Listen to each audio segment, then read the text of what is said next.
The stench of fear and desperation clung to the walls of Dargan's underground market like old paint. Ryan Stone pulled his coat tighter against the damp chill, his weathered face hidden beneath the brim of his cap. He hadn't planned to stop here, but fuel prices had forced his hand.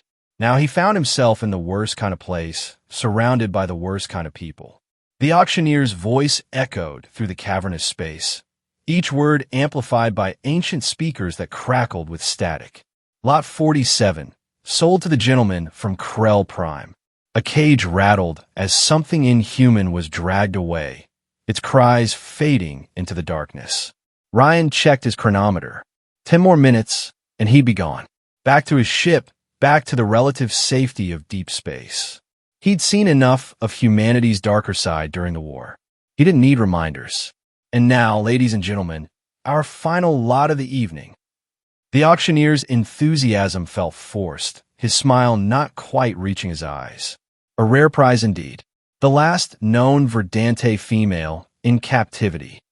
The crowd stirred. Ryan's hand instinctively moved to the plasma pistol concealed beneath his coat. Verdante. He'd heard stories about their planet, how it had been stripped bare by corporate mining operations, its people scattered to the winds. Most were dead now, victims of a genocide nobody wanted to acknowledge. The cage rolled onto the platform, and Ryan's breath caught in his throat. She was unlike anything he'd ever seen. Her skin had a subtle blue-green luminescence that seemed to pulse with her heartbeat.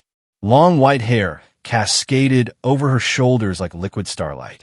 But it was her eyes that held him, ice blue orbs that burned with defiance despite the neural collar around her neck. Kiona of the Southern Tribes, the auctioneer announced. 23 standard years old, prime breeding age.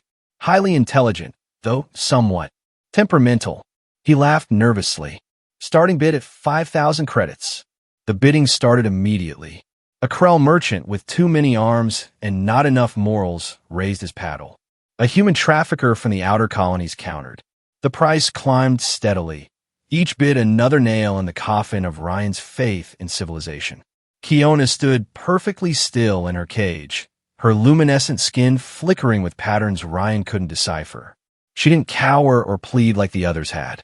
She simply watched, her gaze moving from bidder to bidder with calculating precision. 15,000 credits. The Krell merchant's voice was thick with anticipation. He licked his lips with a forked tongue, his forearms twitching with excitement.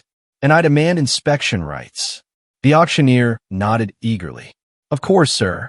Standard procedure for lots of this value. The cage door swung open.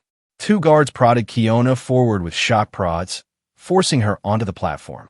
The Krell merchant scuttled closer, his bulbous eyes gleaming with avarice. Turn around, he commanded. When she didn't move fast enough, he reached out with one of his lesser arms to grab her shoulder. It happened so fast that Ryan almost missed it. Kiona's hand shot out, faster than any human could move. There was a wet crunch, a spray of purple blood, and suddenly the Krell merchant was screaming, clutching the stump where his finger had been. Kiona spat the severed digit onto the platform, her lips curled in disgust. Chaos erupted. Guards rushed forward, weapons drawn. The crowd surged backward, some shouting in outrage, others laughing at the merchant's misfortune. The auctioneer's face had gone pale, his carefully maintained composure shattered. "Contain her," he shrieked. "Get her back in the cage." But Kiona wasn't going quietly. She dodged the first guard's lunge with fluid grace, her movements almost dance-like. The bioluminescence in her skin flared brighter, patterns of light racing across her exposed arms like living tattoos. 60,000 credits. The Krell merchant's voice had turned venomous. "I'll buy her just to feed her to my pets." The guards finally managed to corner Kiona, their shot prods crackling with electric threat. She backed against the cage, her chest heaving, but her eyes still blazing with defiance. Sold. The auctioneer's gavel came down with desperate finality. 60,000 credits to 61,000. The quiet voice cut through the pandemonium like a knife. Every head turned to stare at Ryan, who had stepped out of the shadows. He hadn't meant to speak. The words had simply emerged, driven by something he couldn't name. The auctioneer blinked in confusion. Sir, the bidding is closed. The lot has been sold to 61,000 credits, Ryan repeated, his voice carrying the kind of authority that came from commanding men in battle. Cash transfer, immediate payment. Unless you'd prefer, I report this establishment's numerous health and safety violations to the Planetary Authority. The threat was empty. The Planetary Authority was as corrupt as everything else on Dargan. But the auctioneer didn't know that, and Ryan's military bearings sold the bluff. That is. The auctioneer looked desperately at the Krell merchant, who was still nursing his mangled hand. Sir Vector, perhaps if you'd care to counter. 70,000, the merchant snarled. 71. 80. 81. Ryan kept his voice calm, almost bored. He'd learned long ago that the best way to unsettle an opponent was to appear utterly unfazed by their aggression. The Krell merchants' faces were turning an alarming shade of purple. 100,000 credits. The merchant's voice had risen to a shriek. Green foam bubbled at the corners of his mouth. Ryan glanced at the auctioneer. Does our friend have that much liquidity? Perhaps you should verify his account before continuing. I'd hate for you to lose your commission on a defaulted bid. The auctioneer's fingers flew over his datapad. His eyes widened slightly, and Ryan knew he'd won. The merchant was bluffing, probably hoping to intimidate other bidders with his wealth. But Ryan had done his homework. Krell merchants were notorious for overextending their credit. Sir Vector, the auctioneer said carefully, I'll need to see proof of funds for any bid over 90,000 credits. The merchant's forearms waved in agitation. This is outrageous. I've been a valued customer for. Proof of funds, sir. Standard procedure. The merchant's shoulders sagged. He shot a murderous glare at Ryan, then at Kiona, who was watching the exchange with intense focus. Withdraw my bid, he spat. But this isn't over, human. That thing owes me a finger. Lot 48 sold to the gentleman for 61,000 credits, the auctioneer said quickly, eager to end the fiasco. Guards, secure the merchandise for transport. Ryan held up a hand. That won't be necessary. I'll take her as is. Sir, I must warn you, she's extremely dangerous. Without proper restraints. I'll manage.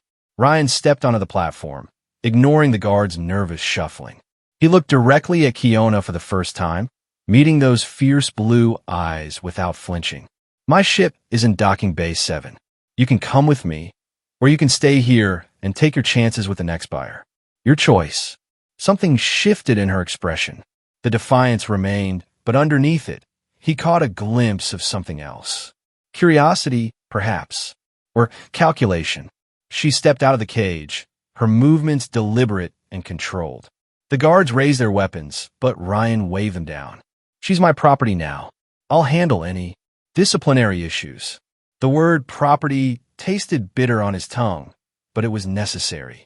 In places like this, you had to speak their language to survive. The auctioneer processed the credit transfer with indecent haste, clearly eager to be rid of them both. Ryan accepted the ownership papers, folding them carefully and tucking them into his coat. The irony wasn't lost on him. He'd fought a war to end slavery, and now here he was, holding a bill of sale for another sentient being. This way, he said to Kiona, gesturing toward the exit. She fell in a step beside him, her bare feet silent on the grimy floor. He could feel the weight of every stare as they made their way through the crowd. Whispers followed in their wake. Fool. Dead man walking. Waste of good credits. Ryan ignored them all. He'd heard worse during the war. Words were just noise. It was actions that mattered. They emerged into Dargan's perpetual twilight, the planet's 3 moons casting everything in shades of amber and rust. The air was thick with industrial pollution and the distant sound of machinery. Ryan's ship was a 10-minute walk through the worst part of the spaceport, past drug dens and body modification clinics, past things that had once been human and things that never were. They made it halfway when Kiona bolted. One moment she was beside him, the next she was a blur of motion, diving into a narrow alley between 2 derelict buildings. Ryan cursed under his breath and gave chase, his military training kicking in automatically. The alley was a maze of shadows and debris. Kiona moved through it like a ghost, her glowing skin leaving faint trails in the darkness. But Ryan had hunted insurgents through bombed-out cities and tracked deserters across frozen wastelands. A scared girl in an unfamiliar environment was hardly a challenge. He found her cornered at a dead end, her back against a wall of corrugated metal. Her skin was pulsing rapidly now, the bioluminescent patterns chaotic and urgent. She was breathing hard, her eyes darting left and right, searching for an escape route that didn't exist. "Easy," Ryan said, holding up his empty hands. "I'm not going to hurt you." She laughed, a sound like breaking glass. "All humans hurt. It's what you do." Her accent was strange, melodic but with harsh edges, as if she'd learned standard from old recordings. "Maybe, but I'm not all humans." He took a step closer, moving slowly, telegraphing his intentions. "I didn't buy you to own you. I bought you because—" He paused, unsure how to explain an impulse he didn't fully understand himself. "Because leaving you there felt wrong." "Guilt," she spat. "The luxury of the conqueror." "Maybe," he admitted, "or maybe just basic decency. Look, you can run if you want. I won't stop you. But out here, alone, with that collar still active, you won't last a day. The scavengers will find you, or worse, the Krell will. And next time, they won't stop at a finger." She was quiet for a long moment, her luminescence gradually slowing to a steady pulse. When she spoke again, her voice was smaller, uncertain. "What do you want from me?" "Nothing," Ryan said, and meant it. "My ship needs a mechanic. The last one quit when we couldn't pay him. You help keep her flying, you get food, shelter, and passage to wherever you want to go. When we part ways, I'll destroy the ownership papers. You'll be free." "Free." She rolled the word around her tongue like she was tasting it. "There's no such thing for my kind. Not anymore. Maybe not. But there's freer, and there's less free. Right now, you're about as far on the less side as it gets. I'm offering to move you a bit closer to the middle. That's all." A sound echoed from the far end of the alley. Voices rough and slurred. Kiona tensed, her skin flaring bright. "Scavengers," Ryan muttered. "We need to move. Now." He turned to go, then stopped when he realized she wasn't following. She stood frozen, staring at the approaching shadows with wide eyes. Without thinking, Ryan grabbed her hand. The moment their skin touched, something extraordinary happened. Her bioluminescence flowed onto his hand like liquid light, racing up his arm in intricate patterns. He felt a jolt of something, not pain, not pleasure, but a sensation entirely alien to human experience. For a heartbeat, he could feel what she felt. Terror, rage, confusion, and underneath it all, a loneliness so vast it took his breath away. Then she pulled back, and the connection broke. They stared at each other, both shaken by the unexpected intimacy of the moment. "We need to go," Ryan said softly. "Please." This time she followed. They made it to the ship without further incident, though Ryan could feel hostile eyes tracking their movement. The Nomad squatted in docking bay 7 like a battered metal beetle, her hull scarred by countless micrometeorite impacts and hasty repairs. She wasn't pretty, but she was home. "Welcome aboard," Ryan said, keying in the access code. The cargo ramp lowered with a hydraulic wheeze. "She's not much to look at, but she'll keep the vacuum out and the air in." Usually. Kiona stepped onto the ramp hesitantly, her luminescence dim and subdued. Ryan could see her muscles tensing, ready to flee at the first sign of danger. "Ryan," a woman's voice called from inside the ship. "That you? Where the hell have you been?" Maddox is climbing the walls, and the NAV computer's throwing error codes again. "Yeah, it's me," Ryan called back. "And we've got company." Mara-chan appeared at the top of the ramp, her security officer's uniform crisp despite the late hour. She was a small woman, compact and dangerous, with the kind of eyes that missed nothing. Those eyes narrowed when she saw Kiona. "What is that?" The question was flat, professional, but Ryan could hear the distaste underneath. "She," Ryan emphasized the pronoun, "is our new mechanic. Kiona, meet Mara, our security chief." "Mara, play nice. You bought a slave." "It wasn't a question. I bought a person. There's a difference." "Is there?" Mara's hand rested casually on her sidearm. Does she even speak standard? I speak, Kiona said, her accent thick but her words clear. I understand. I know what you think of me. Do you? Mara's smile was sharp as a blade. And what's that? Primitive. Dangerous. Less than human. Kiona's skin pulsed once, a quick flare of blue-green light. You're wrong about two of those things. Ryan stepped between them before the tension could escalate. Mara, she's crew now. That means she gets the same respect as anyone else on this ship. Clear. Mara's jaw tightened, but she nodded. Crystal, but if she causes trouble, she won't. Ryan turned to Kiona. Will you? Kiona looked at him for a long moment, then at Mara, then back to Ryan. No trouble, she said finally. Only fixing. Good enough for me. Ryan gestured toward the ship's interior. Come on, I'll show you to your quarters. They're not much, but they're private.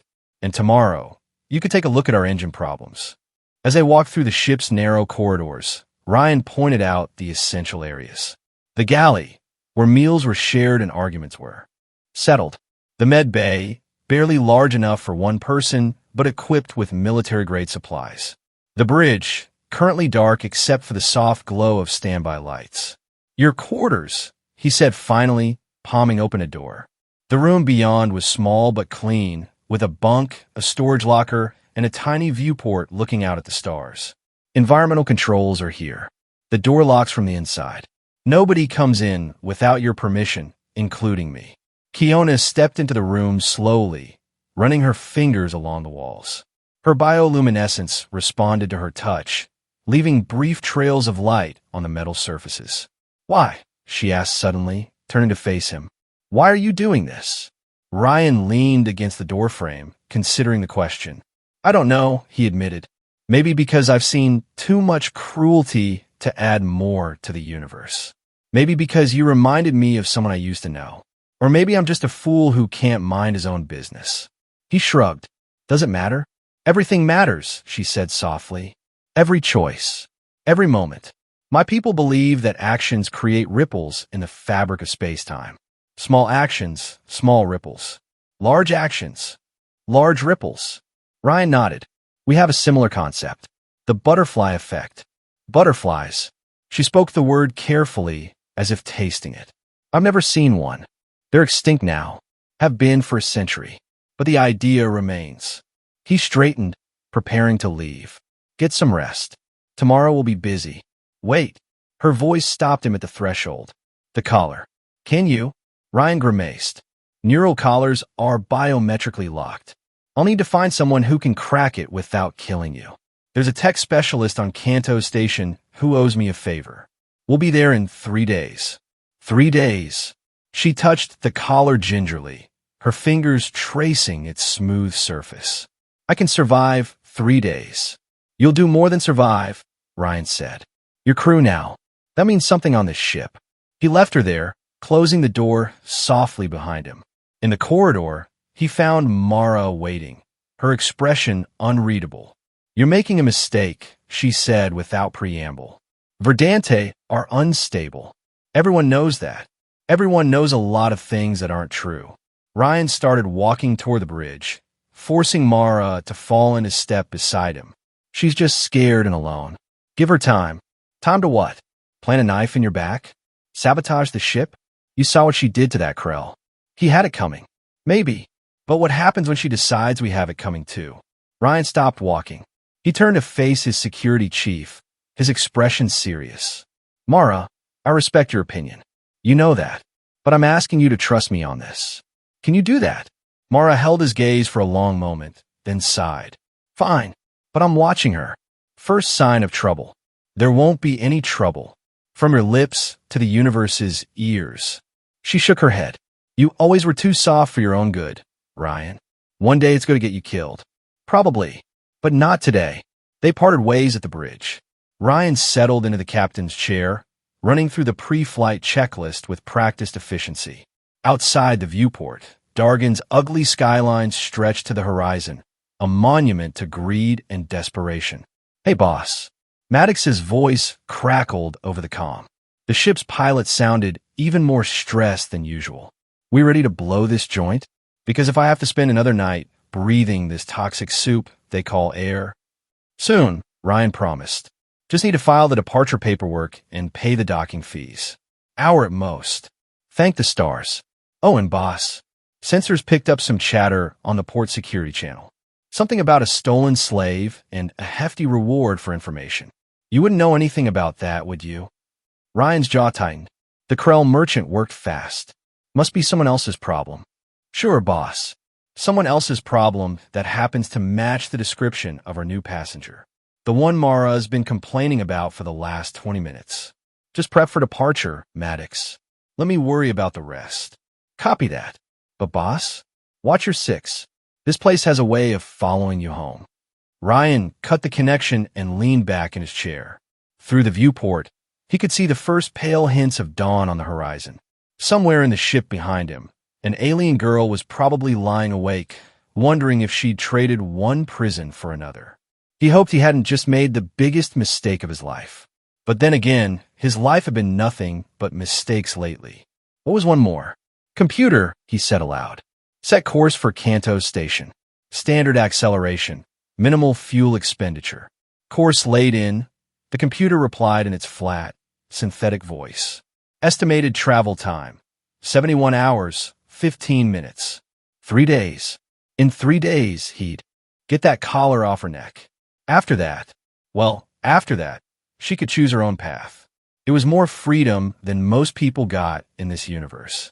Ryan closed his eyes, suddenly exhausted. But behind his eyelids, he could still see the pattern of her bioluminescence, could still feel the echo of that strange connection when their hands had touched.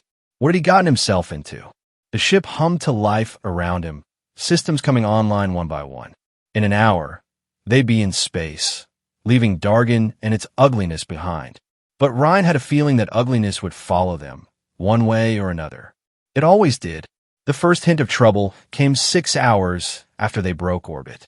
Ryan was in the galley, nursing a cup of coffee that tasted like recycled coolant, when Maddox's voice crackled over the intercom. Boss, you might want to get up here. We got company. Ryan set down his cup and headed for the bridge, his instincts already on high alert. In the corridor, he passed Kiona's quarters. The door was closed, but he could see the faint glow of her bioluminescence seeping through the cracks. She hadn't emerged since he'd shown her to the room. What view we got? He asked as he entered the bridge. Maddox swiveled in the pilot's chair, his perpetually worried face creased with fresh concern. He was a thin man in his 40s, with the nervous energy of someone who'd spent too much time in deep space. 3 ships closing fast. They're running dark, but our sensors picked up their drive signatures. Ryan studied the tactical display. 3 red dots were converging on their position from different vectors.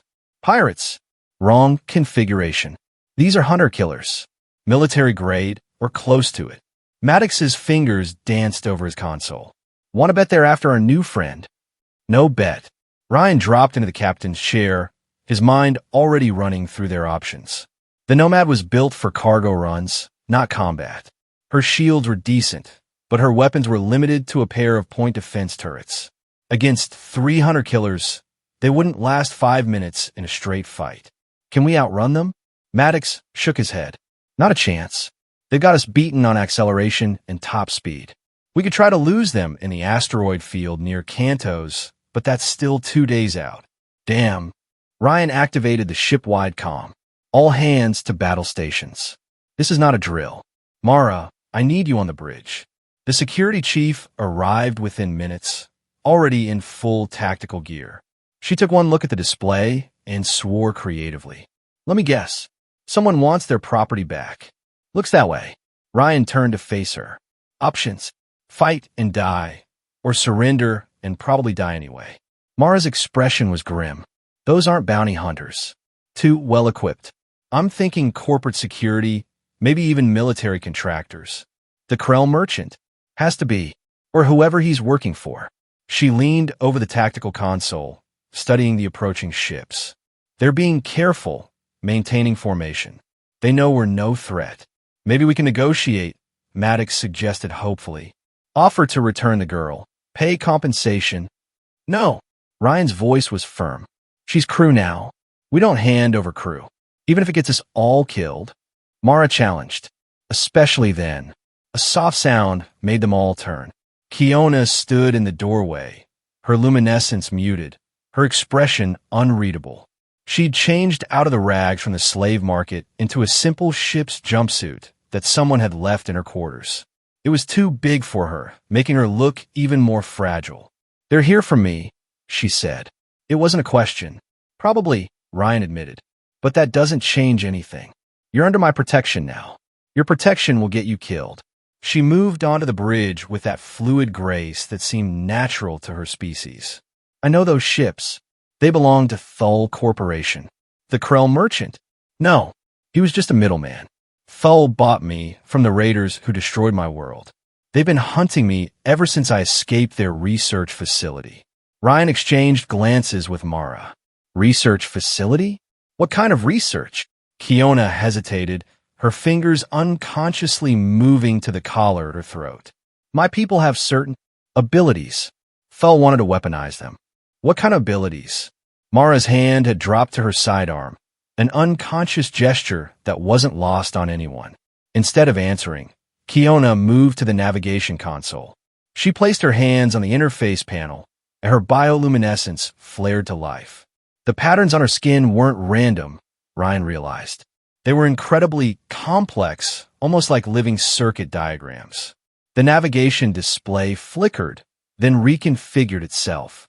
Star charts shifted and merged, revealing hidden gravitational currents and subspace eddies that normal sensors couldn't detect.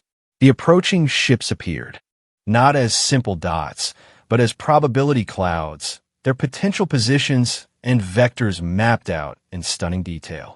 "How are you doing that?" Maddox breathed, staring at his instruments in amazement. "The NAV computer doesn't have half this resolution. My people evolved on a world with extreme gravitational anomalies," Kiona explained, her voice distant, almost dreamy. "We learned to sense distortions in space-time the way you sense light and sound. When we touch technology, we can enhance it, guide it, make it see what we see." "That's impossible," Mara said flatly. "Organic beings can't interface with machines like that." "And yet," Kiona replied, lifting her hands from the console. The enhanced display flickered and returned to normal. "This is why Thull wants me. Why they destroyed my world. We were going to share this gift freely, help all species navigate the stars more safely. Thull wanted to monopolize it, sell it to the highest bidder. Or use it for military applications," Ryan said grimly. He was beginning to understand the scope of what they were dealing with. A fleet equipped with that kind of navigation could appear anywhere, strike without warning. "Yes." Kiona's luminescence dimmed. "They captured many of us, experimented, tried to extract the ability, replicate it technologically. When that failed, they tried to breed us in captivity. I was selected for that program." The bridge fell silent. Even Mara's hostility seemed to waver in the face of such casual horror. "How did you escape?" Ryan asked gently. "I didn't. Not at first. I endured 2 years in their facility before the Verdante resistance raided the complex. They freed as many of us as they could, but Thull's security forces responded quickly. In the chaos, I was recaptured and sold to slavers to recoup their losses. That's how I ended up in that market. And now they want you back." Ryan turned back to the tactical display. The 3 ships were closer now, maintaining their careful formation. "How long before they're in weapons range?" 20 minutes, Maddox reported. "Maybe 25 if we adjust course to make them work for it." Ryan made a decision. "Kiona, can you use your ability to help us evade them? Find us a path they can't follow." She studied the display, her bioluminescence pulsing thoughtfully. "Maybe. But the collar interferes with my abilities. It's designed to disrupt Verdante neurology. I can push through it for short periods, but it hurts," Ryan finished. He'd noticed the way she winced whenever she used her power. "Pain is irrelevant if it saves lives." She moved back to the console. "But I'll need someone to help me. The interface is designed for human neurology. I can enhance it, but I can't operate it directly." "I'll do it," Maddox volunteered immediately. His fear seemed to have been replaced by professional fascination. "Just tell me what you need." Wait. Mara stepped forward. We don't know what this will do to you, Maddox. For all we know, she could fry your brain. I could, Kiona agreed calmly. But I won't. You have my word. The word of a slave? The word of a Verdante. Her eyes flashed. We don't lie. We can't. It's not in our nature. Ryan made the call. Do it. Maddox, you're clear to proceed. Mara prepared defensive countermeasures in case this doesn't work. The security chief looked like she wanted to argue, but discipline won out. She moved to the weapons console, bringing the ship's meager defenses online. Maddox settled into his chair, hands poised over the controls. Kiona stood behind him, close enough to touch, but not quite making contact. Ready? She asked. As I'll ever be. Maddox's voice was steady despite the sweat beading on his forehead. Kiona placed her hands on his shoulders. The effect was immediate and startling. Her bioluminescence flowed over him like water, creating intricate patterns that seemed to sink into his skin. Maddox gasped, his eyes widening, but his hands remained steady on the controls. The navigation display transformed again, but this time it was different. The enhanced view seemed to pulse with life, showing not just what was, but what could be. Potential futures branched out like a tree, each path marked by probability percentages and outcome projections. I see it, Maddox breathed. Oh gods, I see everything. The gravity wells, the subspace currents, the quantum fluctuations. How do you live with this? Focus, Kiona said, her voice strained. The collar at her throat was glowing dully, fighting against her power. Find us a path. Look for the branches with the highest survival probability. There! Maddox's hands flew over the controls. A gravitational anomaly, masked by the local star's radiation. If we hit it at just the right angle, they'll overshoot, Ryan finished, understanding the plan. By the time they correct, we'll be in hyperspace. It's dangerous, Kiona warned. The margin for error is less than 3 meters. If we miss, we get torn apart by tidal forces, Maddox said. But if we don't try, we're dead anyway. Ryan didn't hesitate. Do it. The ship lurched as Maddox implemented the course change. On the tactical display, their path curved sharply, angling toward what looked like empty space. The pursuing ships immediately adjusted their vectors to intercept. They're taking the bait, Mara reported. Weapons range in 10 minutes. We'll need 6, Maddox said through gritted teeth. Sweat was pouring down his face now, and Kiona's bioluminescence was flickering erratically. This is intense. Hold on, Kiona urged. Almost there. The minutes crawled by. Ryan watched the tactical display, calculating distances and velocities. The math was unforgiving. If this didn't work, they're charging weapons, Mara announced. We're going to take fire before we reach the anomaly. Shield to maximum. Divert power from everything non-essential. Ryan's hands flew over his command console. Life support, gravity, everything. Buy us time. The first shots came at the 7-minute mark. Coherent energy beams that could punch through a ship's hull like tissue paper. But at this range, with the Nomad jinking erratically, most went wide. The few that connected sparked harmlessly off their reinforced shields. Shield at 70%, Mara called out.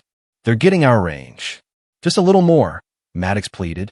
His hands were shaking now, and Kiona's face was twisted with pain. The collar was glowing brighter, fighting her every step of the way. More shots. The ship shuddered as multiple beams found their mark. Sparks flew from overloaded systems. The lights flickered and died, leaving them in the red glow of emergency power. Shields at 30%. Hull breach on deck 3.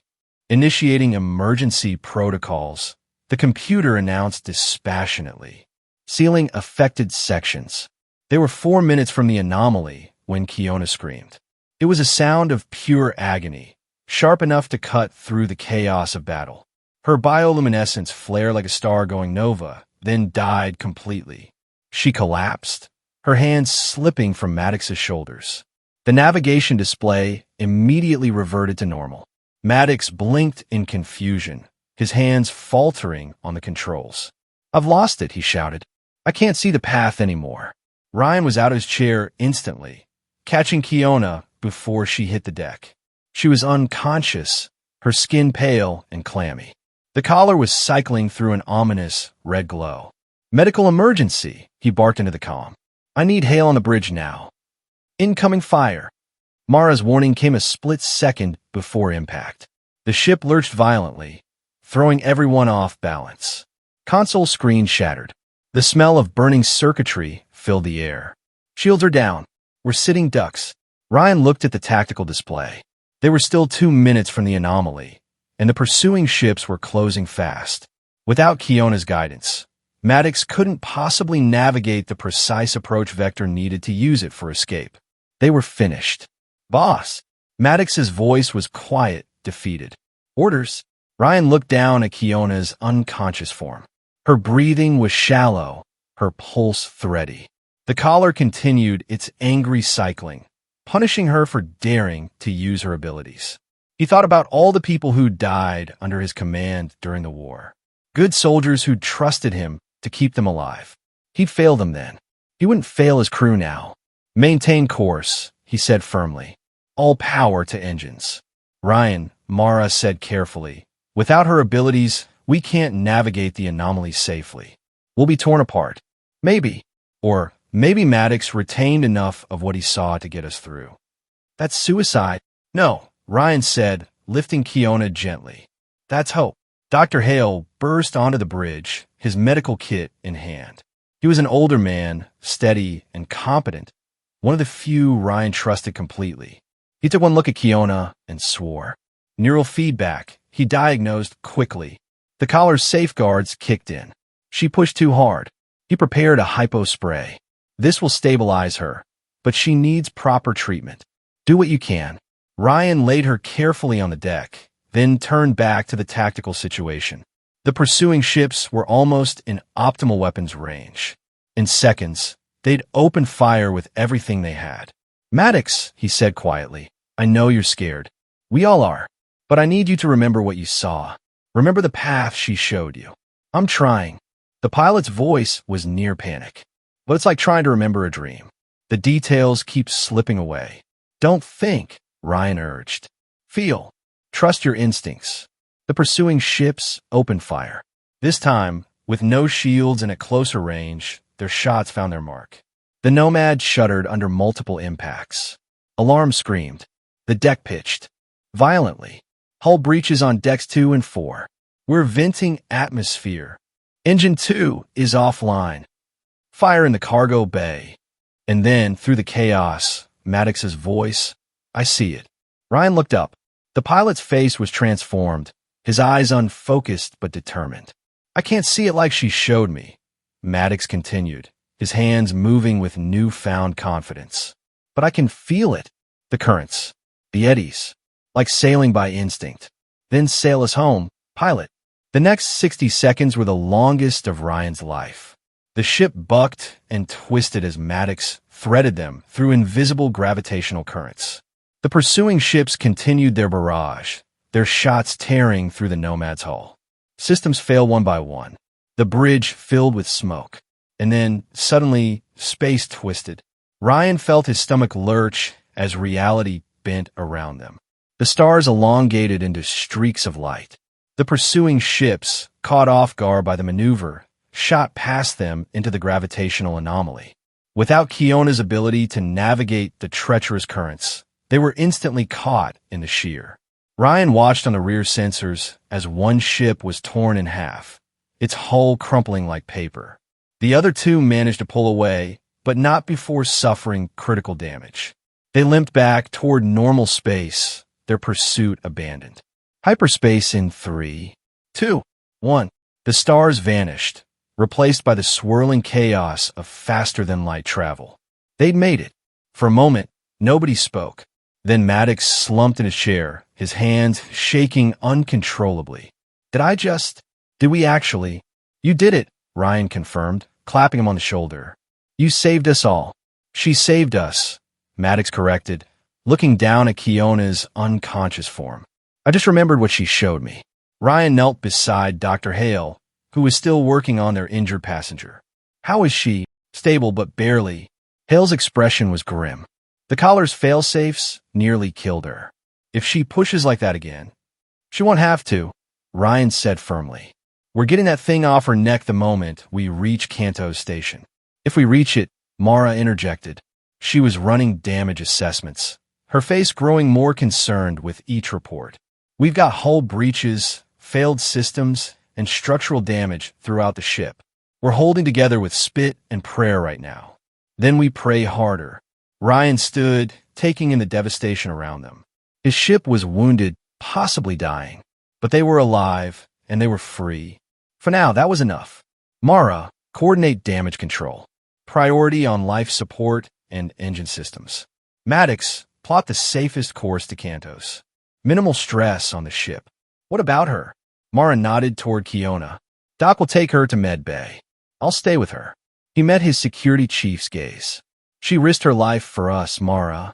Nearly died, saving people she barely knows. Still thinks she's a threat? Mara was quiet for a moment, then shook her head. No, I was wrong. She looked down at Kiona with something approaching respect. She's crew. As they carried Kiona to the medical bay, Ryan found himself thinking about choices and consequences. He made a snap decision in that slave market, driven by instinct rather than logic. That decision had nearly gotten them all killed. But it had also revealed something extraordinary. Not just Kiona's abilities, but her character. When faced with the choice between her own safety and theirs, she hadn't hesitated. She'd push herself beyond her limits to save them. That was the kind of person worth fighting for. Worth dying for if necessary. The medical bay was small but well-equipped, a leftover from the ship's military days. Dr. Hale worked efficiently, attaching monitors and 4 lines, running scans to assess the damage. The collar's integrated into her nervous system, he explained as he worked. It's not just a restraint device. It's actively suppressing her natural abilities, forcing her brain to work in ways it wasn't designed to. No wonder she collapsed. Can you remove it? Not without killing her. This is beyond my expertise. We need a specialist. Kanto Station, Ryan said. There's someone there who can help. If we make it that far. Hale glanced at the diagnostic readouts. She's stable for now, but the strain on her system was enormous. She needs rest, and she needs that collar off. Ryan pulled up a chair beside the medical bed. I'll stay with her. You should be on the bridge. Your ship needs you. My ship has a capable crew. Right now, she needs to know she's not alone when she wakes up. Hale nodded, understanding. I'll be in my office if anything changes. Alone with his thoughts, Ryan studied Kiona's face. In unconsciousness, she looked younger, more vulnerable. The hard edges of defiance had softened, revealing something almost childlike underneath. Her bioluminescence was barely visible now, just the faintest glow beneath her skin. But even diminished, it was beautiful, like starlight filtered through ocean waves. She stirred slightly, her eyelids fluttering. Ryan leaned forward, speaking softly. Easy. You're safe. You're in the medical bay. Her eyes opened slowly, focusing with difficulty. When she saw him, something flickered in her expression. Relief? Surprise? He couldn't tell. The ships, she whispered, her voice hoarse. Gone. Maddox flew us through the anomaly, just like you showed him. We're in hyperspace now, heading for Kanto's station. She tried to sit up, winced, and fell back. The others. Your crew. Are they? Everyone's alive. Some damage to the ship, but nothing we can't fix. He hesitated, then added, You saved us. What you did back there. Thank you. A ghost of a smile touched her lips. Crew protects crew. Isn't that what you said? Yeah, but you didn't have to push so hard. The collar could have killed you. Better dead than captured. The smile faded. You don't know what they do in those facilities. What they did to the others. Death is preferable. You're not going back there, Ryan said firmly. I promise you that. She studied him for a long moment. Why do you care? You don't know me. I'm not your species. Not your responsibility. Maybe not. But sometimes we choose our responsibilities. And I choose this one. She was quiet for a while, processing this. Then, on my world, we had a concept. Shirvar. It means the branching of paths. The moment when one choice splits into many possible futures. Like the navigation display. All those probability branches. Yes, but also more than that. Shervar is about recognition, seeing the moment when everything changes, choosing which branch to follow. She met his eyes. In that market, when you spoke up, that was Shervar. For both of us. And which branch are we on now? I don't know, but it's not the one where I die in a cage. For that alone, I owe you more than I can repay. You don't owe me anything, Ryan said. You're not property, not cargo. You're crew, and crew doesn't keep score. She smiled again, fuller this time. Despite her exhaustion, her skin brightened slightly, patterns of light playing across her features like gentle waves. Your security chief. Mara. She doesn't trust me. She's coming around. What you did during the attack impressed her. Give it time. Time. She spoke the word thoughtfully. Such a human concept. My people don't measure it the way you do. We see it as a river with many currents.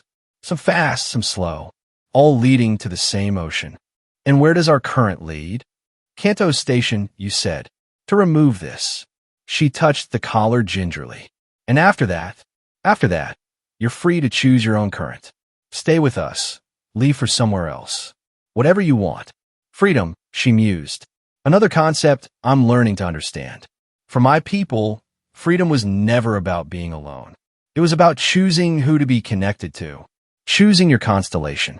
Constellation, those whose light helps guide your path. Family, but more than blood. Chosen bonds. Ryan thought about his crew. Maddox with his nervous energy and surprising courage. Mara with her fierce protectiveness and gradual acceptance. Doc Hale with his steady competence. Even the others he hadn't introduced to Kiona yet. Each one a point of light in the darkness of space. I like that, he said. Constellation. A soft chime interrupted the moment. Mara's voice came over the calm. Professional, but with an undercurrent of concern. Ryan, we need you on the bridge. We've got a situation. He sighed, the moment broken. What kind of situation? The kind that involves a Thule Corporation heavy cruiser waiting for us at Kanto Station. Looks like our friends called ahead. Ryan's jaw tightened. He looked at Kiona, saw his own worry reflected in her eyes. I'll be right there. He stood, then hesitated. Will you be okay? Go, she said. Your ship needs you. I'll still be here when you return. Count on it. As he left the medical bay, Ryan's mind was already racing through options. A heavy cruiser was bad news. Unlike the hunter-killers they'd just escaped, cruisers were built for extended engagements. The Nomad wouldn't stand a chance in a straight fight. But then again, they'd already done the impossible once today. Maybe they had one more miracle left in them. The bridge was a hive of activity when he arrived. Emergency repairs were underway, with crew members patching systems and rerouting power.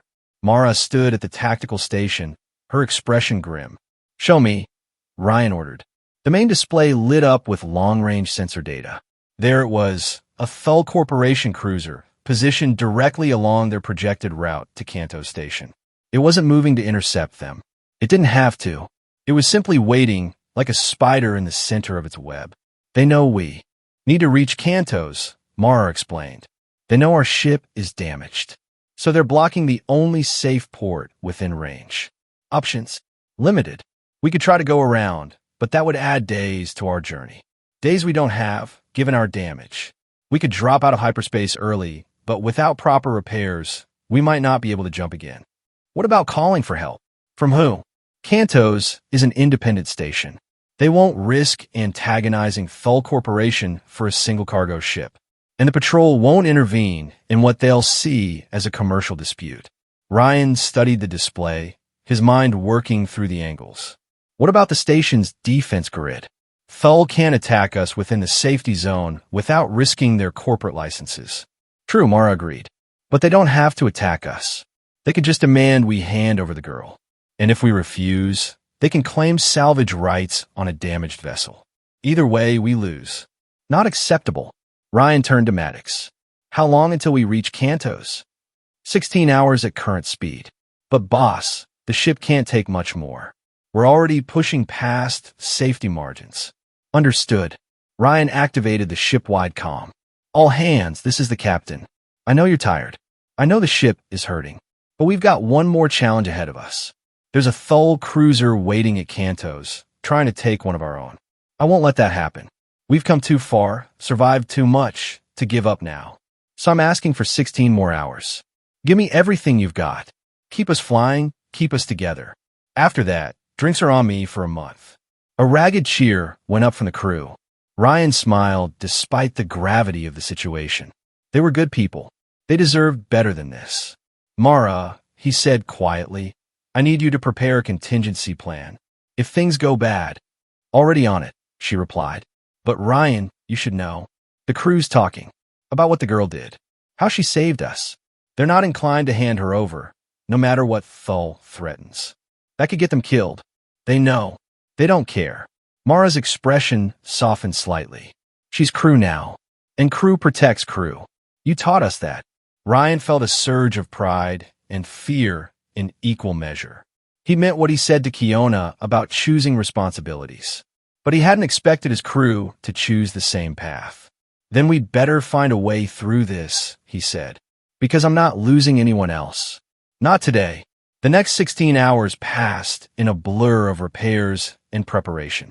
Ryan moved through the ship, lending a hand where needed, offering encouragement where repairs seemed impossible. The Nomad was held together by determination more than anything else, but somehow she kept flying. He checked on Kiona regularly. She was awake now, though still weak. Dr. Hale had moved her to a chair, and she was helping with what repairs she could, using her limited abilities to diagnose system failures that normal instruments couldn't detect. "You should be resting," Ryan told her during one visit. "Rest comes later," she replied, her fingers glowing faintly as she traced a damaged circuit board. "There, microfracture in the tertiary processor. Nearly invisible, but it would have failed at the worst moment." "How do you do that? Even with the collar suppressing your abilities?" "The collar is crude," she explained. "It blocks the major pathways, prevents me from fully interfacing with technology. But it can't stop everything. The subtle connections, the whispers of metal and silicon, those remain. Must be frustrating, like trying to paint with your fingers tied, or trying to sing with a hand around your throat." She looked up at him. "The specialist on Cantos. You trust them. With my life. Marcus is one of the few people in this galaxy who still believes in doing the right thing. If anyone can remove that collar safely, it's him. And the cruiser? I'm working on that." Ryan sat beside her. "I won't let them take you, no matter what." "You could," she said quietly. "It would be logical. Save your ship, your crew. I'm one life against many. That's not how this works. Not on my ship." She studied him for a long moment. "My people have a saying. The tree that bends survives the storm, but the tree that stands tall gives shelter to others. You're not much for bending, are you?" "Never learned how," Ryan admitted. "Gets me in trouble sometimes. Sometimes trouble is worth finding." Her luminescence pulsed gently. "Thank you for standing tall." Before Ryan could respond, the comm chimed. Maddox's voice was tight with tension. "Boss, we're coming up on Cantos. You're going to want to see this." Ryan squeezed Kiona's shoulder reassuringly, then headed for the bridge. The tactical display showed they were approaching the drop point, where they transitioned from hyperspace to normal space. The Thul cruiser was still there, still waiting. But it wasn't alone anymore. "What am I looking at?" Ryan asked, studying the sensor data. "Looks like a merchant convoy," Mara reported. 6 ships, various configurations. They're holding position between the cruiser and the station. "That's not a merchant convoy," Ryan said slowly, recognition dawning. "Those are independent traders. People I've worked with before." He pointed to one of the ships. "That's the Star Runner. Captain Holden owes me for saving his cargo from pirates last year. And that's the Resilience," Maddox added. "Remember? We helped them with engine repairs on Bakura." Ryan felt a mixture of gratitude and worry. "They're here for us. Someone must have put out the word." "But they're civilians," Mara protested. "They can't stand against a cruiser any more than we can." "They're not trying to fight," Ryan realized. "They're bearing witness. Making this public.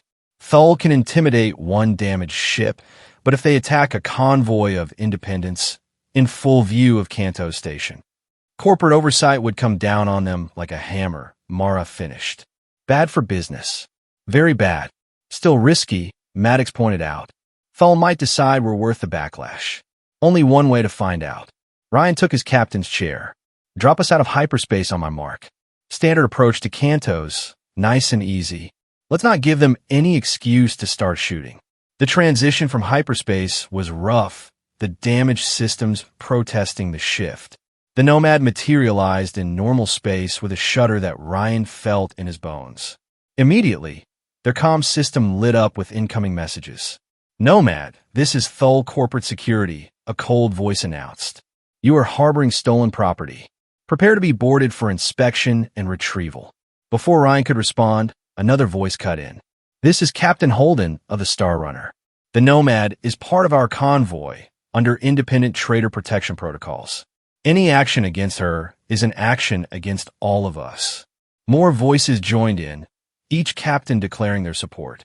The comm channels became a chorus of defiance, 6 ships speaking as one.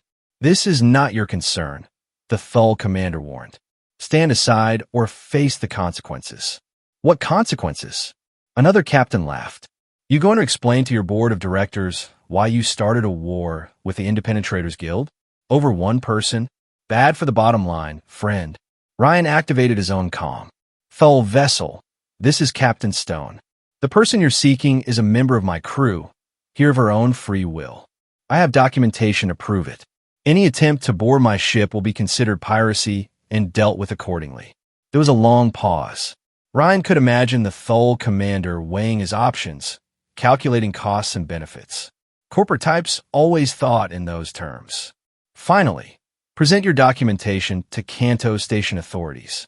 If everything is in order, you may proceed. But be warned, Captain. Thul Corporation has a long memory. So do I, Ryan replied. The cruiser held position but made no aggressive moves. The convoy began moving toward Kanto Station, the Nomads safely in their midst. Ryan let out a breath he didn't know he'd been holding. I'll be damned, Mara said softly. They actually backed down. Power of community, Ryan replied. Something corporations never understand.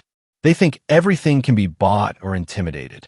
They forget that sometimes people stand together simply because it's right. As they approached the station, Ryan opened a channel to the other ships. This is Captain Stone. I don't have words for what you've done today. Thank you. All of you. Don't get soft on us, Ryan.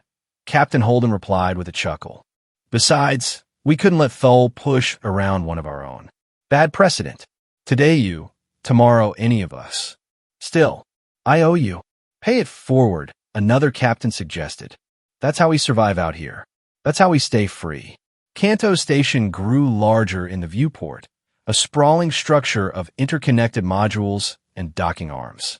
It wasn't pretty, but it was independent, outside corporate control. A place where people could breathe free, if only for a while. Docking clearance granted. Traffic control announced. Bay 94. Welcome to Kantos, Nomad. Looks like you've had a rough trip. You could say that, Ryan replied. Request priority maintenance and medical assistance. Already arranged. You got friends here, Captain. As they maneuvered into the docking bay, Ryan felt the tension of the past day finally begin to ease. They'd made it. Against all odds, through battle and pursuit, they'd reached safety. He thought about Kiona's words. Shirvar, the branching of paths. Every choice led to new possibilities, new futures. In that slave market, he'd chosen to speak up, to act. That choice had led them here, through danger and discovery, to this moment of relative safety. But it wasn't over. The collar still circled Kiona's neck. Thul was still out there, watching, waiting.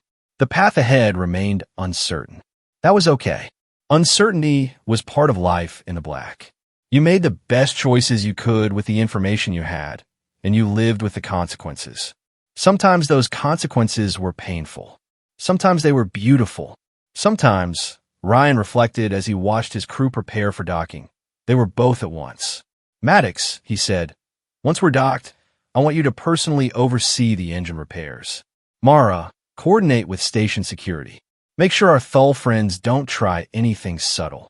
Doc, get Kiona ready for transfer to Marcus's clinic. Where will you be? Mara asked, making sure the paperwork is in order. Paying debts. Planning our next move. He stood, straightening his worn captain's jacket. We're not out of this yet, but we're closer than we were. As the docking clamps engaged and the Nomad finally came to rest, Ryan allowed himself a moment of quiet satisfaction. They'd faced impossible odds and survived. More than survived, they'd grown stronger. The crew that had left Argon was not the same crew arriving at Cantos. That was the thing about shared adversity. It either tore people apart or forged them into something stronger. Ryan was grateful beyond words that his people had chosen strength. He made his way to the medical bay, where Dr. Hale was preparing Kiona for transfer. She was sitting on the edge of the bed, looking small and fragile, but with that core of steel still visible in her posture. "Ready?" Ryan asked. "As much as I can be." She touched the collar again, a gesture that was becoming habitual. "What if it can't be removed? What if this is permanent?" "Then we adapt," Ryan said simply. "You're still you, collar or no collar. Your worth isn't determined by your abilities." Easy for you to say. You don't know what it's like, having part of yourself locked away. Like losing a sense, but worse. My people were meant to touch the universe directly, to feel its rhythms and patterns. Without that, you're still remarkable, Ryan finished. What you did for us, the courage you showed, that came from you. Not from any ability. Just you. She looked up at him, her luminescence flickering with emotion. You really believe that? I do. And soon you will too. Dr. Hale cleared his throat. Transport's ready. Marcus is waiting for us. Ryan offered Kiona his arm. After a moment's hesitation, she took it, standing carefully. Together, they made their way through the ship to the airlock, where station medical transport waited. The journey through Kanto Station was a blur of corridors and lift tubes. Ryan had been here many times before, but he saw it differently now, through Kiona's eyes. The riot of species and cultures, the chaotic blend of technologies, the constant hum of life and commerce. It was overwhelming and wonderful at once. Marcus's clinic was in the station's medical district, a clean, well-lit facility that stood in marked contrast to the grimy chaos outside. The man himself was waiting for them, a tall, distinguished figure with silver hair and kind eyes. Ryan, he said warmly, clasping hands. It's been too long, though I wish the circumstances were better. Marcus, thanks for seeing us so quickly. Of course. Marcus turned to Kiona, his expression professional but compassionate. You must be my patient. I'm Dr. Marcus Webb. I understand you have a neural collar that needs removing. Yes, Kiona said softly. Her luminescence had dimmed in the bright medical lights, making her seem more vulnerable. May I examine it? Marcus asked gently. When she nodded, he approached carefully, his fingers hovering near the collar without quite touching. Thull Corporation design. Military grade. Nasty piece of work. He stepped back, his expression thoughtful. I can remove it, but it won't be pleasant. The neural integration is extensive. How dangerous? Ryan asked. For a human? Potentially lethal. But Verdante neurology is more resilient. She'll survive the procedure. The question is recovery time and potential complications. Do it, Kiona said firmly. Whatever the risks, I want it off. Marcus nodded. We'll start immediately. Ryan, you can wait in my office. This will take several hours. Ryan looked at Kiona, reluctant to leave. She gave him a small smile. Go. I'll be fine. You have captain things to do. Captain things, Ryan repeated with a wry smile. Right. I'll be close if you need me. As medical staff prepared Kiona for the procedure, Ryan made his way to Marcus's office. It was a comfortable space, filled with medical texts and personal mementos. Pictures of Marcus's family, his late wife, his children now grown and scattered across the galaxy. Ryan settled into a chair, suddenly feeling the weight of exhaustion. The past day had been a whirlwind of crisis and decision. Now in the quiet of the office, it all caught up with him. He must have dozed off, because the next thing he knew, Marcus was gently shaking his shoulder. Ryan, wake up. It's done. Ryan jerked upright, instantly alert. Kiona? Is she? The procedure was successful. The collar is off. She's resting now, but you can see her. Relief flooded through Ryan. He followed Marcus to the recovery room, where Kiona lay in a medical bed surrounded by monitoring equipment. Her neck was bandaged where the collar had been, but her color looked better. Her bioluminescence was brighter, more vibrant. As if sensing his presence, her eyes opened. When she saw him, she smiled, a real smile that lit up her entire face. "It's gone," she whispered. "I can feel everything. The station's power grid, the medical equipment, the data streams flowing through the walls. It's like being blind and suddenly seeing again." "How do you feel?" "Free." The word came out as a sigh. For the first time in years, truly free. Marcus stepped forward. "The neural pathways need time to fully regenerate. You'll experience some disorientation as your abilities return to full strength. But there's no permanent damage." "Thank you," Kiona said, reaching out to grasp the doctor's hand. "You've given me back myself." "It was my privilege," Marcus replied. "Though I should warn you, removing the collar has likely triggered a locator beacon.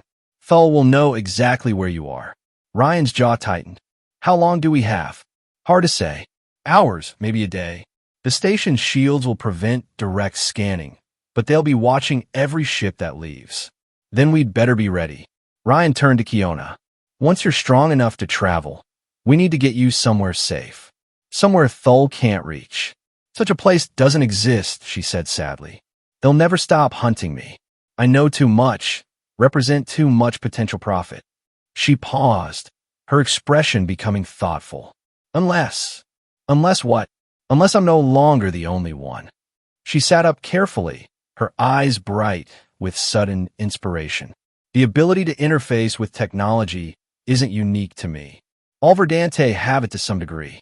If I could teach others, spread the knowledge freely." "Thul's monopoly would be worthless," Ryan finished. "They'd have no reason to hunt you if the ability was common knowledge." "Exactly. But I need time, resources, a safe place to work, and students willing to learn." Ryan thought about his crew, about the independent traders who'd risked themselves to protect the Nomad. "I might know some people who'd be interested. Good people who believe knowledge should be free." "It's dangerous," Marcus warned. "Thul won't give up their advantage easily. They'll fight to keep this secret. Then we fight back," Ryan said simply, "with information instead of weapons. Spread the knowledge so far and wide that they can't contain it." Kiona's luminescence pulsed with excitement. "The branching paths. I see it now. This is the Shirvar. Not just my freedom, but freedom for the gift my people carried. The legacy we were meant to share." "Rest first," Marcus advised. "Revolutions can wait a few hours." As Kiona settled back into sleep, Ryan found himself planning. It wouldn't be easy. Thul Corporation had resources, influence, and a complete lack of moral constraints. But they also had a weakness: their need for control, for profit, for exclusive ownership of valuable assets. That was the thing about corporations. They could never understand that some things became more valuable when shared, not hoarded. Knowledge, friendship, community a euro, these grew stronger through distribution, not restriction. Ryan smiled to himself. They'd started this journey with a simple act of defiance in a slave market. Now they were planning to challenge one of the most powerful corporations in known space. It seemed impossible, suicidal even. But then again, so had escaping those hunter-killers. So had navigating a gravitational anomaly by instinct. So had facing down a cruiser with nothing but the support of fellow traders. Maybe impossible was just another word for untested. Kiona slept for 6 hours, her bioluminescence cycling through gentle patterns that seemed to match her dreams. Ryan stayed close, using the time to coordinate with his crew and make preparations. The Nomad was undergoing emergency repairs, her hull patched, and systems restored to minimal functionality. It would take weeks to fully repair the damage from their escape, but she was space-worthy again. That was what mattered. More interesting were the messages coming in from the other independent traders. Word had spread about the standoff with the Thul cruiser. Ships throughout the sector were reporting in, offering support, asking questions. A network was forming, loose and informal but real. When Kiona woke, she seemed transformed. The weariness was gone, replaced by a vitality that made her skin shimmer with constant, subtle patterns of light. She sat up easily, the medical monitors showing all readings normal. "How do you feel?" Ryan asked. "Alive," she said, wonder in her voice. "I'd forgotten what it was like to feel the universe without barriers. It's almost overwhelming. Take it slow." Marcus said you need time to adjust. "Time," she smiled. "That human concept again. But you're right. I can feel the station's systems calling to me, wanting to connect. It would be easy to lose myself in the data streams." "First things first," Ryan said. "We need to get you out of here safely. The cruiser is still out there, and they know you're on the station now. I have an idea about that." Her fingers glowed as she gestured, and the room's holographic display activated without anyone touching the controls. A schematic of the station appeared, with ships and traffic patterns highlighted. "If Thul is watching for me to leave on your ship, we give them what they expect, but not in the way they expect." She manipulated Ulth's display, showing a complex plan involving multiple ships, false signals, and sensor ghosts. It was elegant and intricate, the kind of strategy that required precise timing and perfect coordination. "You could do this?" Ryan asked. "Create false readings convincing enough to fool military-grade sensors?" "With help, yes. I'd need access to the station's communication array and the cooperation of the other traders. But it's possible. The station administrators would never allow it. Too much liability." Kiona's smile turned mischievous. "Who said anything about asking permission? The beauty of my abilities is that I don't need access codes or authorization. I just need to touch the right systems." "That's illegal," Ryan pointed out, though he was smiling too. "So is slavery. So is corporate exploitation of entire species. Sometimes the law and justice are different things." Before Ryan could respond, his comm unit chimed. It was Mara, her voice urgent. "Ryan, we've got a problem. Station security just reported 6 more Thul ships arriving in system. They're not approaching the station yet, but they're forming a blockade pattern. Nothing gets in or out without their permission." Ryan's smile faded. "They're escalating, calling in reinforcements." "It gets worse," Mara continued.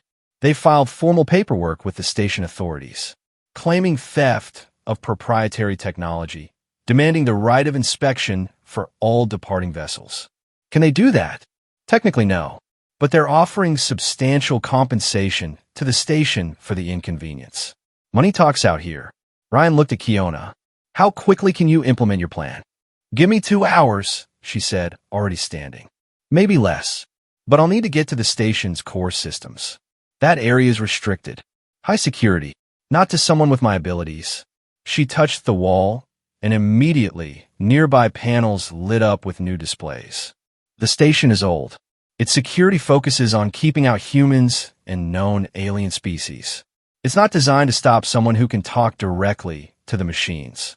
Ryan made a decision. "Do it. I'll distract station security, buy you time. Mara, coordinate with the other traders. We're going to need everyone involved for this to work." "On it," Mara confirmed. "And Ryan, be careful. Our Thul friends are getting desperate. Desperate people do stupid things." As they prepared to leave the medical facility, Marcus pulled Ryan aside. "I've been monitoring communications," the doctor said quietly. "Thul isn't just after her for her navigation abilities. There's something else. References to the Verdante archive and Project Mindbridge. Whatever she knows, it's bigger than we thought." Ryan frowned. "She never mentioned any archive. She might not know she has it. Verdante have perfect genetic memory. Information can be encoded at the cellular level, passed down through generations. If her people knew something Thul wanted, they'd stop at nothing to extract it." Ryan felt a chill. "Thanks for the warning." They parted ways at the clinic entrance. Kiona headed for the station's engineering sections, moving with the confident grace of someone who belonged. Ryan watched her go, then set off for the security office. The next 2 hours were a careful dance of misdirection and delay. Ryan filed complaints about the Thul blockade, demanded meetings with station administrators, raised questions about jurisdiction and authority. He played the outraged, independent captain perfectly, drawing attention and focus while Kiona worked unseen. His comm buzzed with updates from Mara and the other traders. Ships were repositioning, creating the complex pattern Kiona had outlined. Fake manifests were being filed. Transponder codes were being swapped. A beautiful chaos was taking shape.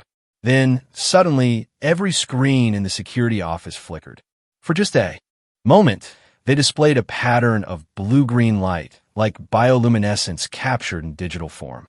Then normal displays returned, but something had changed. The security chief was frowning at his console. That's strange. Sensors are showing 5 unidentified vessels approaching from the far side of the station. No transponders, no identification codes. Ryan hid his smile. Kiona's ghosts. Sensor shadows that existed only in the computer's imagination, but were indistinguishable from real ships to anyone watching the screens. Could be pirates, Ryan suggested helpfully. This blockade has everyone on edge. Perfect time for raiders to strike. The security chief swore and began redirecting resources to track the ghost ships. In the confusion that followed, Ryan slipped away. His comm showed a message from Kiona. Ready. Meet me at Docking Bay 94. The docking bay was a hive of activity when Ryan arrived. The Nomad sat in her berth, looking battered but defiant. Kiona was there, surrounded by several of the independent traders who'd come to help. Her hands were on a maintenance terminal, her entire body glowing with patterns of light that seemed to pulse in rhythm with the station systems. Almost done, she said without looking up. The ghosts are drawing their attention. 3 of their ships have broken formation to investigate. Now we create the real diversion. Her fingers danced over the terminal, and suddenly alarms began blaring throughout the station. Hull breach in Sector 7. The emergency system announced. All personnel evacuate immediately. More ghost signals, but these were internal, making it seem like the station itself was under attack. Security forces scrambled to respond to threats that existed only in the computer's fevered imagination. Now, Kiona announced, everyone move. Follow the plan exactly.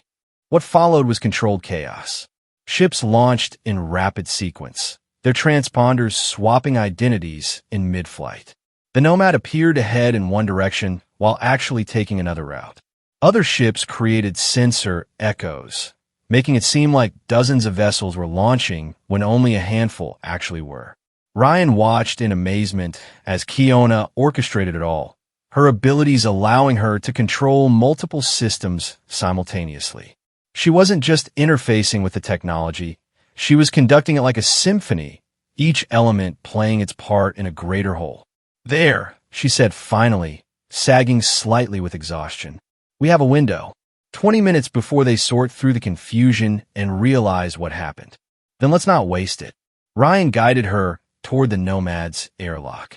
All ships, execute final phase. We'll rendezvous at the coordinates provided. Good luck to all. As the Nomad lifted off, Ryan took one last look at Kanto Station. They'd been given sanctuary here, found allies, removed Kiona's collar. Now, they were leaving under the cover of an elaborate deception, with corporate hunters snapping at their heels. But they weren't running away. Not anymore. They were running toward something. A future where knowledge was free, where abilities were shared, where corporations couldn't monopolize the gifts of entire species. It was probably impossible, certainly dangerous. But Ryan had learned something important over the past few days. The impossible was just another obstacle to overcome. The Nomad slipped through the gap in the blockade, hidden among sensor ghosts and false readings. Behind them, Thul forces scrambled to understand what was happening. Ahead lay open space and infinite possibilities. Course laid in, Maddox reported. Jump to hyperspace in 60 seconds. Any pursuit? Ryan asked. Negative. They're still chasing shadows. Mara actually sounded impressed. That was some show back there. Thank Kiona. It was all her. Kiona sat in the observer's chair, her glow slowly fading back to normal levels. She looked exhausted but triumphant. We did it together. All of us. That's what made it work. Jump in 10 seconds, Maddox announced. 5, 4, 3, 2, 1. The stars elongated and vanished as the Nomad entered hyperspace. They were away, safe for the moment. But this was just the beginning. Thul wouldn't give up easily. The real fight was yet to come. So, Ryan said, settling into his captain's chair, "Who wants to start a revolution?" The bridge erupted in a mixture of laughter and groans. But underneath the humor was determination. They'd chosen their path. Now they'd see where it led. As the ship flew through the swirling chaos of hyperspace, Ryan thought about choices and consequences, about the branching paths that led from every decision. He'd started this journey trying to save one person. Now he was part of something larger, something that could change the balance of power in known space. It was terrifying. It was exhilarating. It was right. Beside him, Kiona began to hum. Softly, a melody unlike anything Ryan had heard before. Her bioluminescence pulsed in time with the tune, creating patterns that seemed to resonate with the ship itself. Other crew members gathered on the bridge, drawn by the strange, beautiful sound. "What is that?" Ryan asked softly. "A song of my people," Kiona replied. "We sing it when beginning long journeys. It speaks of stars and void, of paths taken and paths yet to come, of the light we carry within us and the light we share with others." "Teach us," Maddox asked unexpectedly. The nervous pilot looked almost shy. "I mean, if it's not sacred or anything." Kiona smiled. "Music is meant to be shared. Here, listen to the rhythm first." As she began to teach them the alien melody, Ryan leaned back and closed his eyes. The ship hummed around them, carrying them toward an uncertain future. But for this moment, they were together. Crew and family, human and alien, united by purpose and song. Whatever came next, they'd face it together. And somehow, Ryan thought that would be enough. The song continued, weird and beautiful, echoing through the corridors of the Nomad. It was the sound of hope in the darkness, of connection across species and cultures. It was the sound of choice and of the paths those choices created. It was the sound of freedom, hard-won and precious. And in the vast emptiness between stars, it was enough to light their way. The rendezvous point was an uninhabited system 3 jumps from Kantos, chosen for its lack of strategic value. No planets worth mining, no convenient jump points for major trade routes. Just a dying red giant and a handful of barren rocks. The perfect place for a clandestine meeting. The Nomad arrived first, sensors sweeping for any sign of pursuit. Over the next few hours, other ships emerged from hyperspace one by one, until 6 vessels hung in the void, their running lights creating a small constellation against the darkness. "All ships report secure," Mara announced. "No signs of Thul activity. They'll be analyzing data from Kantos for hours," Kiona said. She looked better after rest and food, her bioluminescence steady and calm. "Trying to figure out how we spoofed their sensors.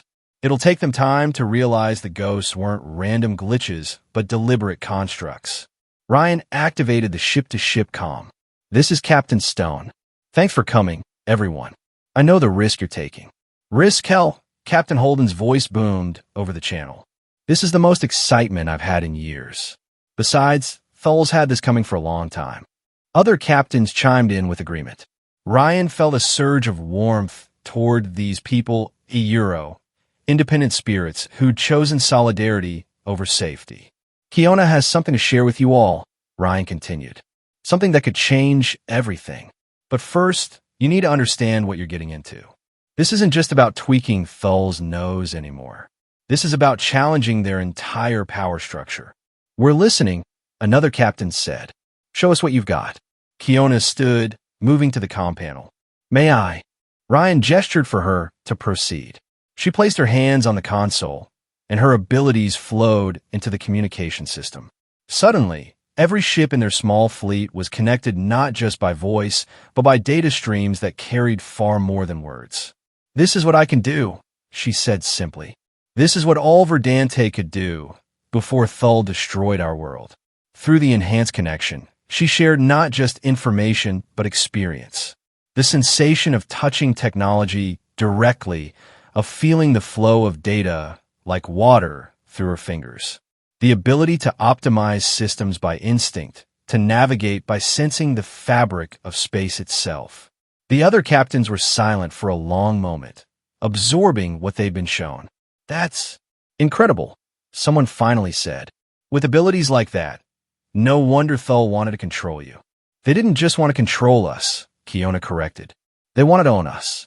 To take our gift and sell it to the highest bidder, keeping the profits while we served as living tools.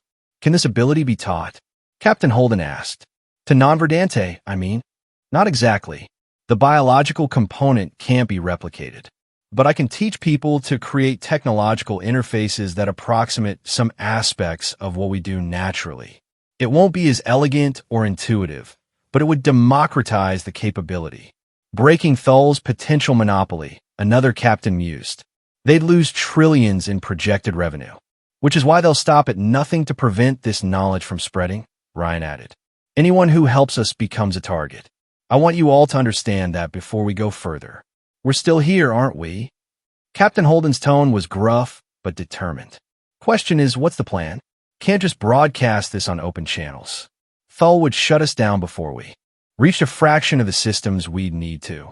Kiona's patterns shifted, becoming more complex. I've been thinking about that. We need a distributed approach. Not one big revelation, but thousands of small ones. Teach individuals. Who teach others? Who teach others? Geometric progression. Like a virus, Mara said thoughtfully, but beneficial. Spreading through personal contact. Impossible to trace to a single source. Exactly. And we start with people Thul can't easily reach. Independent stations, frontier colonies, alien worlds that have their own grievances against corporate exploitation. Ryan watched the tactical display as plans took shape.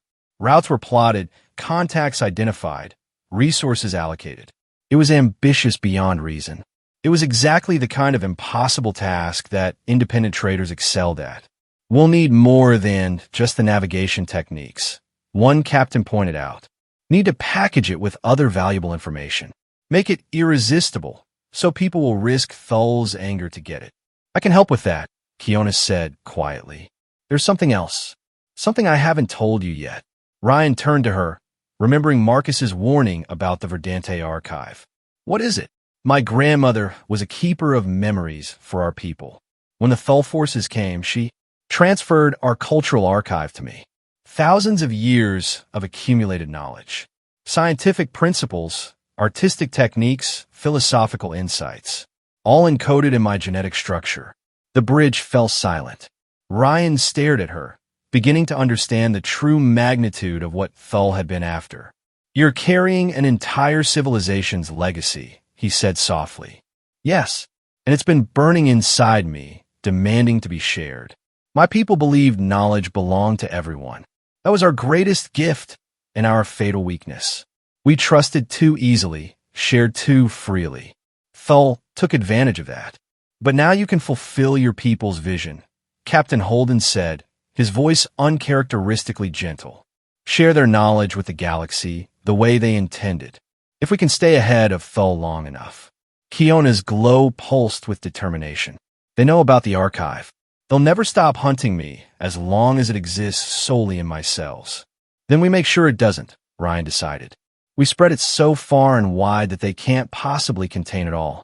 We honor your people's memory by making their knowledge truly free. The planning session continued for hours. Routes were established, codes developed, strategies refined. The independent traders would split up, each taking a portion of the knowledge to different sectors. They'd recruit others, create cells of information that could operate independently if any were compromised.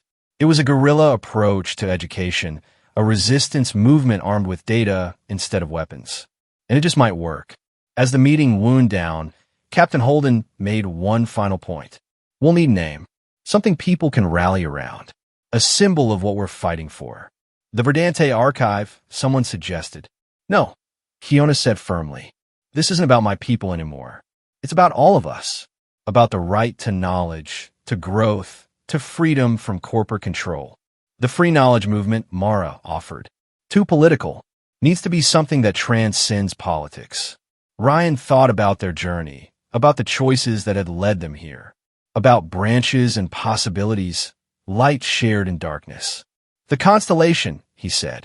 Like Kiona's people believed, a euro were individual lights that guide each other's paths, separate but connected, each adding to the whole. There was a murmur of approval. Kiona's luminescence brightened, her patterns taking on new configurations. The constellation, she repeated. Yes, my people would have liked that. As the other ships prepared to depart on their separate missions, Ryan found a moment alone with Kiona on the observation deck. She stood at the viewport, watching the stars, her reflection ghost-like in the reinforced glass. Are you sure about this? He asked. Once we start, there's no going back.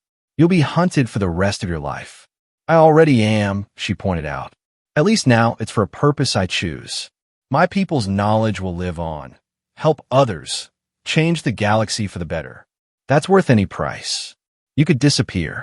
Find some remote world where Thul would never think to look. Live in peace. She turned to him, her eyes bright with an inner fire that had nothing to do with bioluminescence. Peace bought with silence isn't peace. It's just a prettier form of captivity. She paused, studying him. You could walk away too. Take your ship and crew back to simple cargo runs. Why are you doing this? Ryan considered the question. Remember what you said about Shervar? The branching paths? I think maybe we don't just choose our path once. We choose it again and again, every day, with every decision. And I keep choosing the path that leads here with you fighting this fight. Why? She pressed. Because it's right. Because someone has to. Because. He struggled to find the words. Because when I bought your freedom in that market, something changed. I saw the universe differently. Saw what it could be instead of just what it is. She reached out, hesitating just before her fingers touched his hand. May I? He nodded. The moment their skin made contact, her bioluminescence flowed between them. But this time, Ryan was ready for the sensation. Instead of pulling back, he let himself experience the connection fully. For a heartbeat that lasted eternity, he saw the universe through her eyes. The vast web of connections between all living things. The flow of information like underground rivers. The potential in every choice, every moment, every spark of consciousness that dared to hope for something better. Then she pulled back, and they were separate again. But the echo remained, a warmth that had nothing to do with temperature. Thank you, she whispered, for seeing me, not as property or ability or archive, just as myself. Always, Ryan promised. A chime from the comm system interrupted the moment. Mara's voice filled the observation deck. Jump coordinates locked in. Ready when you are, Captain. Ryan straightened, the mantle of command settling back onto his shoulders. But lighter now, shared with purpose greater than mere survival. Time to go, he told Kiona. Ready to change the galaxy? She smiled, her whole being radiating light. With you? Always. They returned to the bridge together, taking their stations as the Nomad prepared for hyperspace. Around them, the other ships of their embryonic movement were already departing, each carrying seeds of knowledge that would grow in unexpected soil. All stations report ready, Mara announced. Course laid in for our first destination. Where are we heading? Ryan asked. Frontier Station Epsilon. Independent mining collective, no corporate ties. They've been having navigation problems in their asteroid field. Seems like a good place to start sharing solutions. Ryan nodded approval. Start small, build trust, expand carefully. Revolution through evolution. Take us out, Maddox. The stars elongated and vanished as the Nomad jumped to hyperspace. In the observation lounge, Kiona began humming that alien melody again.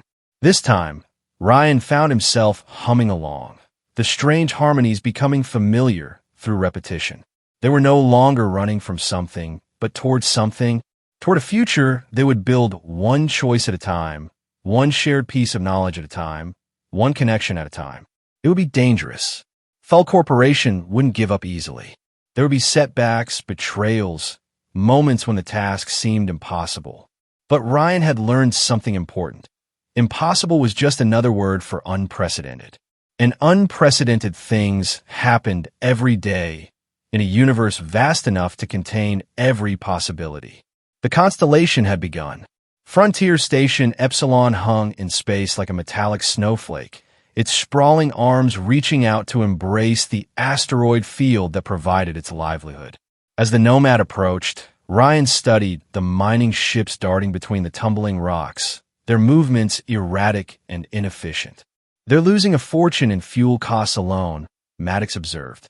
"Those approach vectors are all wrong." "Exactly why we're here," Kiona said. She stood beside the navigation console, her fingers not quite touching the controls.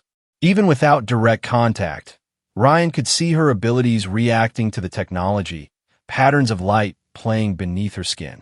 "Nomad, this is Epsilon Control." A tired voice came over the comm. "State your business." "This is Captain Stone. We're independent traders with a proposal for your mining collective. Request permission to dock and meet with your administrators." There was a pause. "What kind of proposal?" "The kind that could solve your navigation problems and increase your mining efficiency by 30% or more." Another pause, longer this time. "Docking approved. Base 7. But Captain, we don't have much in the way of payment. Thull's new shipping rates have us running on fumes." Ryan exchanged glances with Kiona. Thull's influence reached everywhere, strangling independent operations through economic pressure. "We're not looking for traditional payment," Ryan replied. "Just an open mind and a willingness to share what you learn." The docking was smooth. Maddox guided them in with his usual skill. As they disembarked, Ryan was struck by the station's atmosphere of determined poverty. Everything was patched, repaired, held together by ingenuity and desperation. But the people they passed had a resilience in their eyes, the kind that came from facing impossible odds daily and refusing to give up. The station administrator was a woman named Jolyn Krieger, her prematurely gray hair pulled back in a practical knot. She met them in a conference room that had seen better decades, the walls lined with mining charts and efficiency reports that told a story of gradual decline. "Captain Stone," she said, shaking hands firmly. "I'll be honest, we're skeptical. We've had plenty of people promise solutions, usually with a hefty price tag attached. What makes you different?" "This does," Ryan said, gesturing to Kiona. Jolyn's eyes narrowed as she took in Kiona's appearance, the faint bioluminescence, the alien features, the quiet confidence. "You're Verdante." "Yes," Kiona said simply. "And I have something to share. Something that Thull Corporation has been trying to monopolize. Something that belongs to everyone." Over the next hour, they explained. Not everything the full truth about the archive and their plans would be too much too soon. But enough. Kiona demonstrated her abilities with the conference room systems, optimizing their displays, showing hidden patterns in their mining data. Jolyn watched with growing amazement and carefully concealed hope. "This is incredible. But why share it with us? What's the catch?" "No catch," Ryan said. "Just a condition. What we teach you, you teach others. Freely. No profit, no exclusivity. Knowledge shared is knowledge multiplied. And when Thull finds out, they don't take kindly to people cutting into their business model." "Thull is one corporation," Kiona said softly. "We are many. They can't fight what they can't control, and they can't control what spreads freely from person to person, station to station." Jolyn was quiet for a long moment, studying them. Then she smiled, the expression transforming her careworn face. "When do we start?" The next 3 days were intense. Kiona worked with the station's technical staff, teaching them to create interfaces that could partially replicate her natural abilities. It was like teaching someone to paint by numbers when you could see in full spectrum, but the results were impressive nonetheless. Mining ships that had struggled to navigate the chaotic asteroid field now slipped between rocks with graceful precision. Fuel consumption dropped by 20% in the first day alone. Accident rates plummeted. More importantly, word spread through the station. Miners, technicians, even the station's children gathered to watch Kiona work. She taught patiently, her bioluminescence creating light shows that illustrated complex concepts in ways that transcended language barriers. Ryan watched it all with a mixture of pride and concern. They were helping these people, yes, but they were also painting a target on the station's back. How long before Thull noticed the improved efficiency? How long before they investigated? The answer came on the 4th day. "Captain, Mara's voice crackled over his personal comm. We got incoming. 3 Thull security vessels. Fast approach. They're broadcasting demands for inspection. Ryan's heart sank. He'd hoped for more time. How long? 20 minutes, maybe 25. Ryan found Kiona in the station's main training center, surrounded by eager students. Her face fell when she saw his expression. They're coming, she said. It wasn't a question. Yes.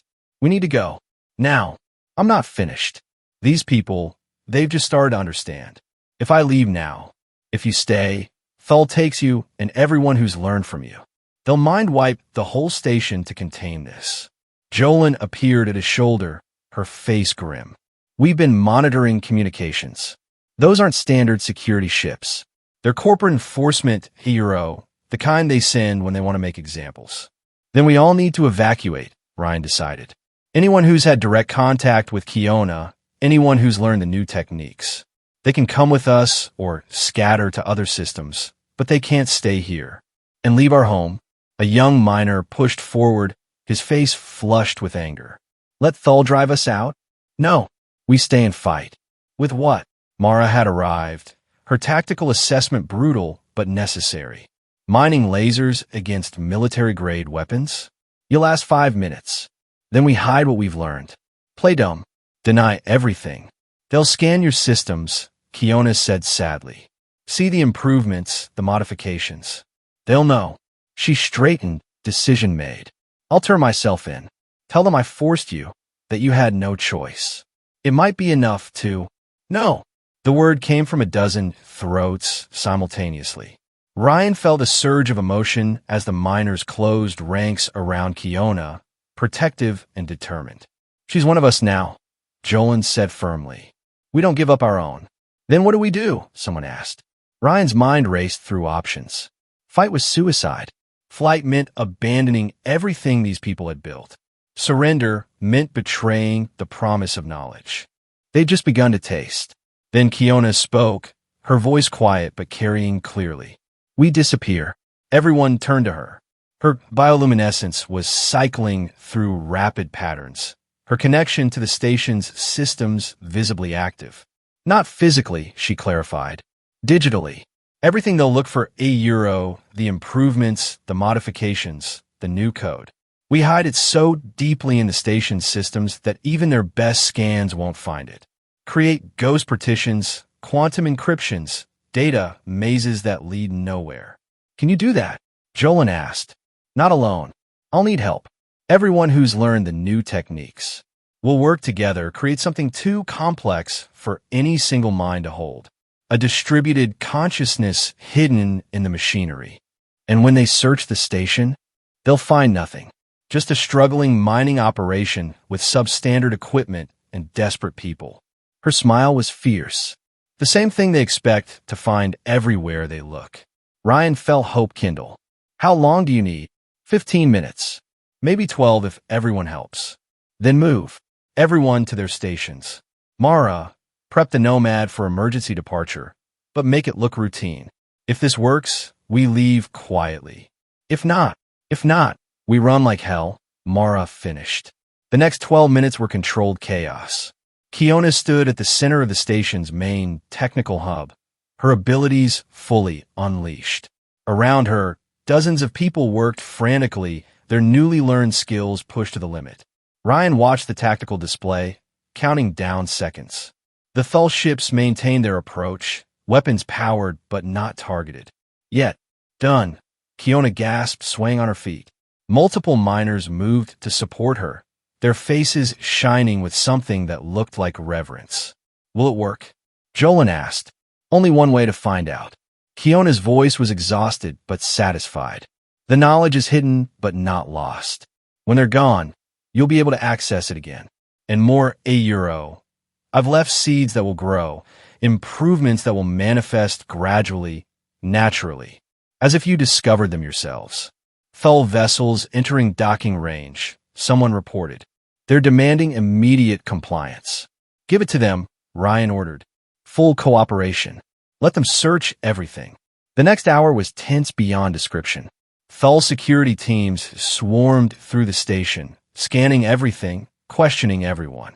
Their leader, a cold-eyed man named Supervisor Garrett, seemed particularly suspicious. Your efficiency reports show marginal improvements over the past few days, he noted, studying a datapad. New shift rotations, Jolan lied smoothly. Trying to squeeze a little more productivity out of what we have. Garrett's eyes swept the room, lingering on Kiona. You're not station personnel. Passenger, Ryan interjected. We're giving her transport to the Rim colonies. Refugee from the core conflicts. Verdante, is that what I am? Kiona's performance was perfect, her luminescence dimmed to almost nothing, her posture defeated. I wouldn't know. Can't remember much before the camps. Garrett studied her for a long moment, then returned to his scanning. Ryan held his breath, waiting for alarms, for the shout of discovery. Nothing. The hidden knowledge stayed hidden, buried so deep in quantum static that even Thol's advanced scanning couldn't detect it. After an hour of increasingly frustrated searching, Garrett had no choice but to withdraw. This has been a waste of time, he declared, his tone making it clear he blamed his subordinates for bad intelligence. Resume your operations. But remember, Thol is watching. They left, their ships pulling away with obvious reluctance. Ryan waited until they jumped to hyperspace before allowing himself to relax. It worked, he breathed. It actually worked. Of course it worked, Kiona said, some of her strength returning. Truth wants to be free. We just helped it hide until it was safe. Jolan was already at a terminal, carefully accessing the hidden partitions. Her face lit up as data flowed across her screen. It's all here. Everything you taught us and more. Integrated into our systems like it was always part of them. And it will spread, Kiona promised.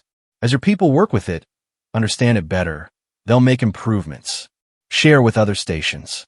The knowledge will evolve, adapt, become something even Thol can't recognize as originally theirs. The constellation, someone murmured. That's what you called it, right? Individual lights guiding each other. Ryan nodded. And now you're part of it. Keep the light burning. Share it whenever you can. But carefully, Thol will be watching more closely now, as the Nomad prepared to depart.